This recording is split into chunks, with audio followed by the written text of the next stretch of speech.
So Paul, last time we were stood here a few weeks ago, we were speaking about how important broadcast fees were to the club and the FA Cup runs, and got another TV game coming up. Unbelievable, isn't it, Patrick? We stood here 3 weeks ago thinking, okay, if we have a good day, we've got a chance of going through to the next round, and it was a great night, and it was a great night financially and off the field, on the field for football reasons, off the field for financial reasons, and we always knew if we got through into the second round, there's a really good chance of being live on the TV again, and especially this year with games being behind closed doors, the FA and the TV channels have decided to put more games on. So I think they've got like 14 games or something on live, and yeah, so we're one of them again. Brilliant, and it's really good for the football club, because obviously we've been playing behind closed doors for a while now.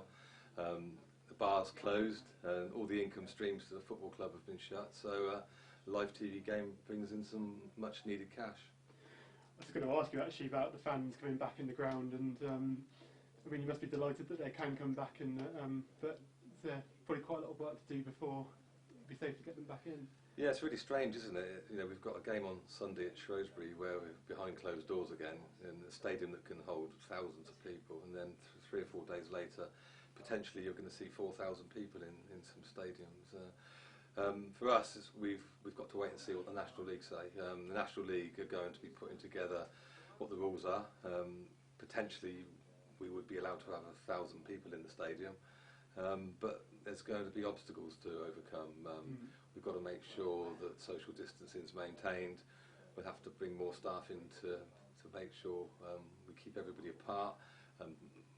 All the cleansing's got to be done. There's a hell of a lot of things that need to be done before we get back to the numbers that we'd like to see. So the first sort of contact we've had from the National League have said it's going to be a staggered process. Start off with a small number of supporters and then gradually increase it. So you're probably looking at 100 supporters, 200 supporters in the first game, and gradually increase it. And it's good to see them back. But obviously we've still got to be cautious because there's still the virus to worry about.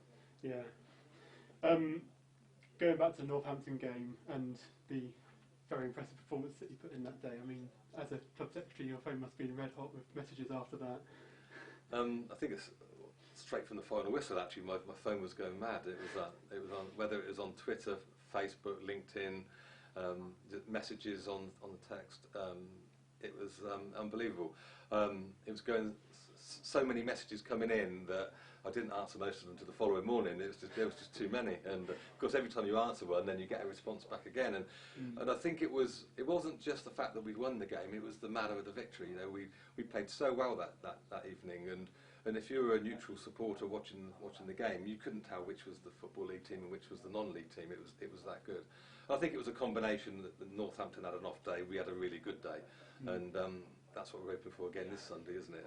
An off day for Shrewsbury, and us to have a good day.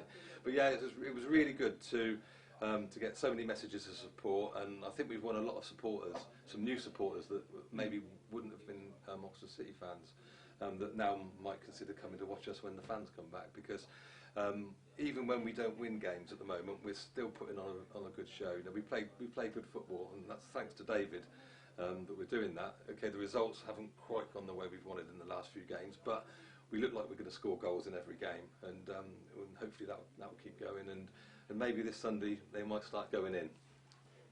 Hopefully so, yeah, definitely.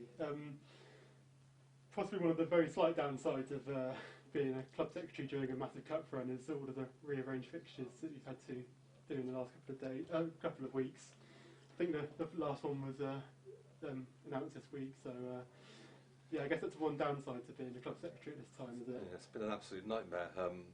One of the problems is the FA Trophy games are coming up, and the league have reserved dates for the FA Trophy. And then the FA Trophy was postponed because obviously the lower tier teams couldn't play, and so they put the FA Trophy the next round in next weekend, and then our FA Trophy has been pushed back a bit for the next round. So we've quickly moved some games in a few weeks ago, and now we've had to move them out and put them somewhere else. And so I think the Braintree game's been moved twice. Billericay's been moved 3 times. and it's just the not knowing of when everything's starting again, and is the FA Trophy going to be on, and stuff like that. So we've now got games Saturday, Tuesday, all the way up to Christmas, and then we've got 3 in a week over the Christmas holiday. So it's going to be pretty busy going, but we've managed to fit them all in okay. It would be difficult if we won against Shrewsbury, because there'd be another rearrangement to make, I guess, in early January. But that's the sort of headache you don't mind having. You know, we're rearranging games because we've got through the FA Cup, and that's not a problem for us. You know, we'd rather be in the competition than have the headache.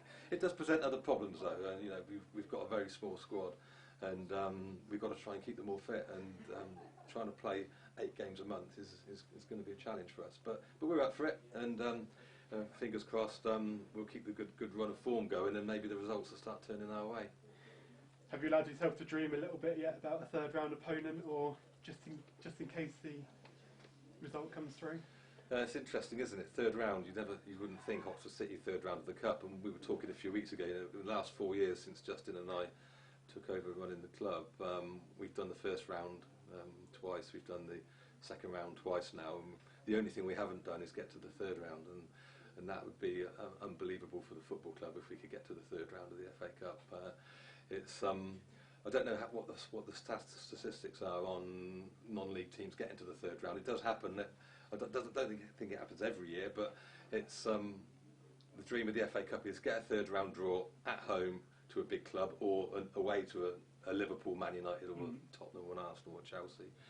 It won't be quite the same this year because the number of supporters will be down, won't it? You know, it's and also it looks like it's going to be home supporters only. So if you ended up with an away game at a Premier League club, there'd be none of our fans there, which would be a real shame. But we'll worry about that if we get there. But you know, for me, you know, getting a home draw against a Premier League game would be unbelievable, wouldn't it? If we managed to get through and get into somebody down here like Liverpool or Man United, it would be unreal. But we'd settle for anything. We'd settle for Canvey Island in the third round as well, you know, if they got through. But it's you know, for that reason, it's probably the biggest game in the history of Oxford City Football Club. You know, it's if a non-league team gets to the third round, they're guaranteed to be on the television, and the TV money goes up massively in the next round. It's I think it's 150 grand or something just for the television, and then you've got all the other bits and pieces that come with it. So it's probably a game that's worth nearly £250,000 this Sunday. You know, it's a massive game, and it's not just about money in football, is it? It's about actually, you know, Oxford City Football Club, and for us to be able to get to that stage in the FA Cup's just unbelievable, and we want to do it every year.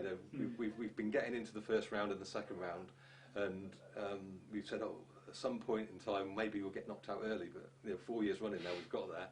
Let's just go one step further and get to the third round, and just give everybody that experience. Yeah, I think we've all been thinking that the last few years, isn't it? That it's probably get knocked out early this year, but we kept getting to the first round. But yeah, hopefully that can carry on for a few years to come, and especially this season. So. Yeah, hopefully. But thank you very much for your time, Paul, and hopefully we'll be speaking to you again in the new year ahead of a third round tie. Yeah, thanks, Patrick. Thank you.